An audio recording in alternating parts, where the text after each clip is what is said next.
Greetings, travelers. You are travelers, aren't you? Would you admit it if you were thieves? I mean, that is the nature of the dishonest person, after all. Well, you seem trustworthy enough. I have nothing for you to steal anyway. The only thing of value I have is a great secret. Would you like to hear it? Well, step closer. My wife and I have been traveling from Jerusalem. We were there for the Passover. But while we were there, we saw a man of miracles whom we had heard preach before. Now, if you'll follow me, I left my wife waiting back a little ways. She must be growing nervous. Come! Anyway, this man, a Galilean, was said to be the long-awaited Messiah. We heard through others that he had been arrested, tried by the chief priests of the temple, and executed by the Romans. Well, that was on Friday. The Sabbath was starting, and we spent Saturday observing the Passover with heavy hearts. But earlier today, word came that the tomb in which he was laid was empty, that he had risen from the dead. Many of us wondered at this news, and indeed my wife and I were discussing what to make of it on our journey. Ah, there she is, waiting, pacing.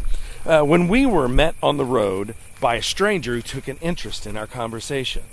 When he asked what we were talking about, we said, "Have you not heard what all of Jerusalem is discussing? That Jesus of Nazareth, who was crucified, may now live?" And it was then that he began chiding us, saying, "Was it not written that the Son of Man would have to undergo death at the hands of his enemies, only to rise again?"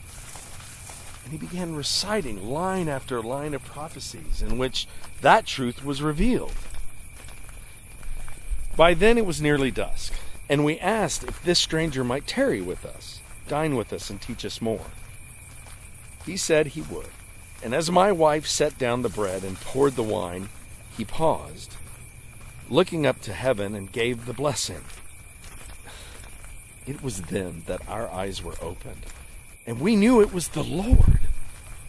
We were about to embrace him when something incredible happened. He disappeared! Woman! What? I walk what must be a quarter league with these travelers, building my story like a tower, weaving intricate details like reeds in a mat, only to have you pull the edge out from under me and give away the end. Your mat was at the door too long, Cleopus, and we need to make haste. We are going back to Jerusalem tonight to tell his disciples what we experienced, and I'm so glad you are coming along. You did ask them to come along. Not in so many words. Will you? Please, come with us. Yes! With others, there is less chance that we will be beaten, robbed, and left for dead. With a promise such as that, Yoanna, who could resist? Now, let's go.